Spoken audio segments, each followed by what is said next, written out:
You heard Brenda singing it and somebody singing about you. Yeah, I was still in school, so it happened in the early 80s. For me at that time, because I was still young, and I think me and Brenda, we're just about the same age. I think so. So it was quite, for me, it was quite a privilege that she actually sang a song about me. Yeah. And how do you feel now, thinking back, to those days? Because you live in a very different world now in America, almost like quite far away from South Africa. So you're not in the heart of everything now. When you listen to that song. Yeah, I still visit South Africa. I probably spend about 4 months a year in South Africa because I still come over quite regularly. But it's always nice to hear that song, and it's always nice to be back in South Africa. It always feels like home. All right, so let's speak a little bit about the Comrades Marathon, because you had planned to do it last year, but unfortunately flu got you down. So are you feeling good this year? Touch wood. So yeah, I had a good run at 2 Oceans as well. So my training has been going a bit better than last year. My preparation has been going well, and so far so good. Yeah. What are you actually hoping for this time around? I think I'm a bit more experienced. I've run a few ultras since my first Comrades, and after 2 Oceans, I'm sort of getting into the knack of running ultra running. It's a very different approach from moving up from a 5K or a 10K up to an ultra marathon, and I almost like skipped the middle. I didn't become a marathon runner and then moved up to the ultra. I just went straight from track running up to running ultras. So it took me a while, but I'm getting there, and I'm actually enjoying the long runs. This year was the first year that I told my daughter, I'm actually looking forward to tomorrow's long run. I don't know what's happening, but I used to dread it because most of the time I have to do it on my own and by myself. And running 2 hours of your own company isn't really that conducive to mental health, I think. You also whispered, or rather you said something that many people that cross the Comrades finish line actually say. They say, I will never ever do it again. What you said after the 2012 race, and here you are and you're doing it again. Yeah, I said that for the first hour after the Comrades, and then I started thinking again, and 3 days later I emailed Bruce and I said, Bruce, I think I'm going to do this again.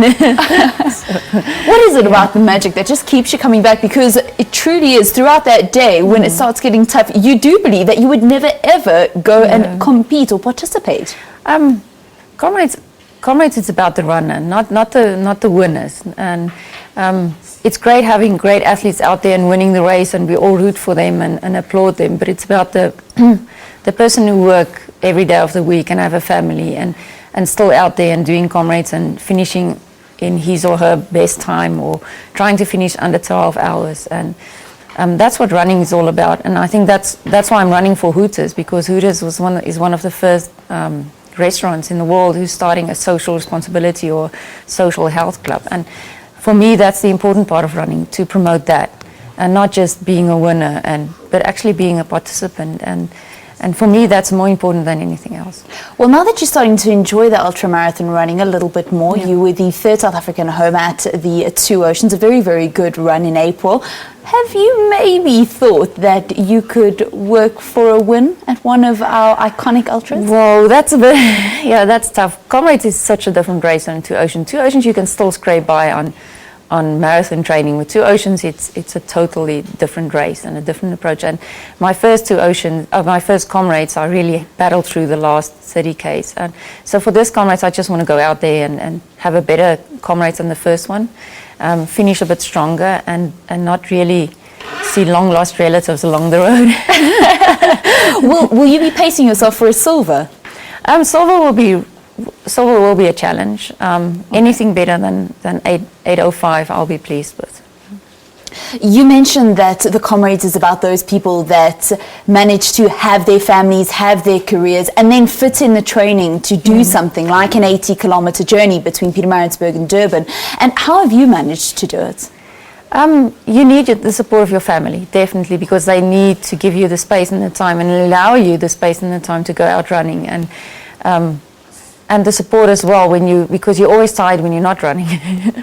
Between work and family, keeping the house clean and keeping the family fed and training, you're always tired as well. So you need their emotional support for that as well. And just to have someone there at home when you get back and you had a tough day out, make you a cup of tea and say, it's okay, you'll be okay.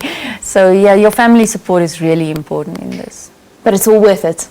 It's all worth it because you achieve, it's synergy. The sum of the whole is, the sum of the parts are more than the whole. When you've done Comrades, you really feel good about yourself, and it's conducive for your family, for your family's health, and that's why women in running is so important, because if you have a healthy mom who's running out there, and you'll have healthy kids as well. All right, now I believe it's your birthday on Monday, so Yes. so just in anticipation of your birthday from the entire Morning Live team, very happy birthday for Thank Monday. you. Me and Frith actually shares a birthday. We share a birthday, so Wow, two Yes, iconic yeah. South African runners sharing a birthday, the 26th of May. Well, Frith, if you're watching, a happy birthday to you also for Monday. We wish you a happy birthday and all the best for the Comrades Marathon. That's Zola Pieterse, who'll be attempting what they call the world's ultimate human race, the Comrades Marathon. It begins at 5:30 next Sunday in Pietermaritzburg with a confirmed field of 18,000 runners attempting